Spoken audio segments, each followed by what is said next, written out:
Hey there, and welcome to our Coaching Explainer today. Right off the bat, I want you to just take a nice deep breath. Try to step away from all the noise of your day, and just imagine you've walked into a really calm, quiet room in a peaceful mountain retreat. You're here right now to focus entirely on you. Today we're going to explore a truly transformative framework. It's called boundary architecture, and it was developed by Danielle Abadi. If you've ever felt overwhelmed, stretched way too thin, or even a little resentful of the constant demands on your time and energy, well, you are in exactly the right place. We are going to completely rebuild how you think about your personal space and really your personal power. But before we really start building something new, I want you to settle into this session and ask yourself a question. Why do boundaries often feel like a punishment or like a defense mechanism? Just reflect on your own life for a quick minute. When you're faced with difficult demands, do you feel a sudden spike of reactivity? Does setting a boundary feel like you're putting up your dukes for a fight? Or maybe you're just hiding in the bathroom to escape your pinging inbox.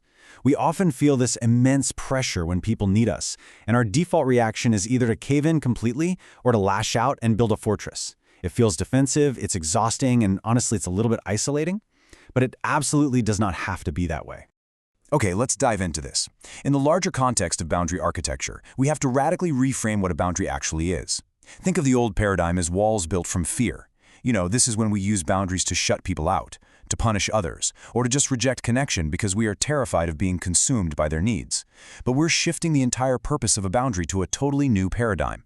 Structures built for freedom. It's no longer a weapon. It's no longer a wall. It is a thoughtfully designed structure that's meant to empower you.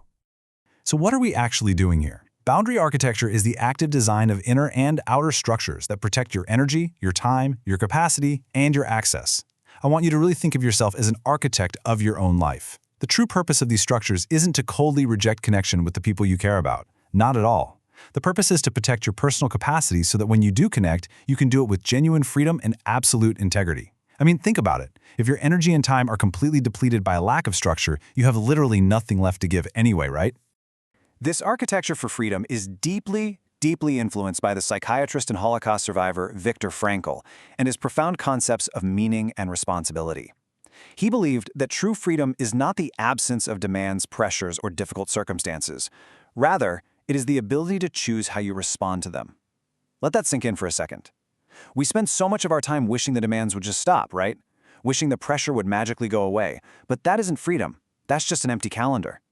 True freedom lives in that vital space between the stimulus, the demand, and your response to it.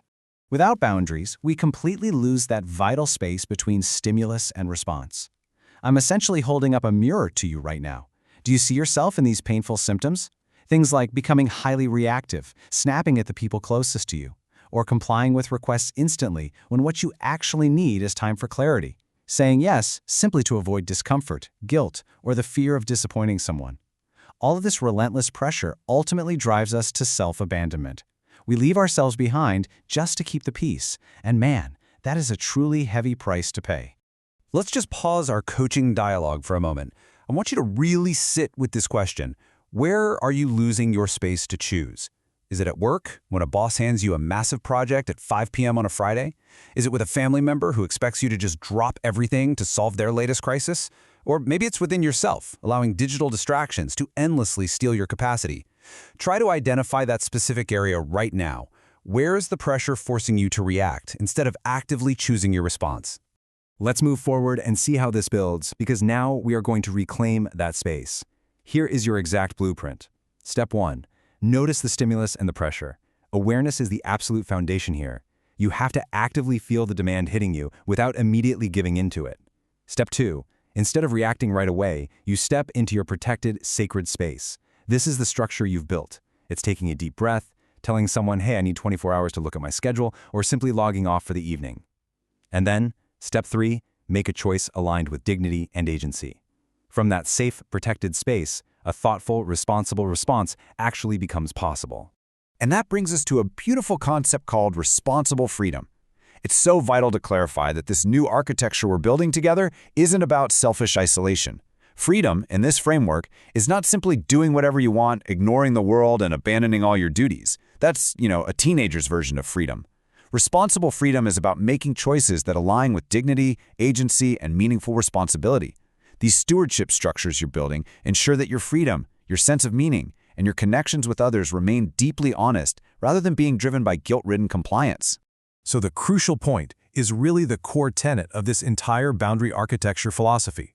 A boundary is where freedom becomes responsible. It is the ultimate goal of the internal and external structures you are designing. Think of it like this. If you have no boundaries, you have no real freedom, only reactions. If your boundaries are just defensive walls, well, you just have isolation. But when you thoughtfully use boundaries to protect your capacity so that you can consciously choose your responses, that is where your freedom becomes responsible, honest, and incredibly powerful. As we get ready to wrap up our retreat session today and you step back into your daily life, I want to leave you with this final, vital question. What structure will you build today to ensure your connections remain honest and your freedom responsible? Remember, you are the architect. You have the tools now. Don't wait around for the demands to stop. Design the structure that allows you to stand strong right in the middle of them. Take this question with you today and start building.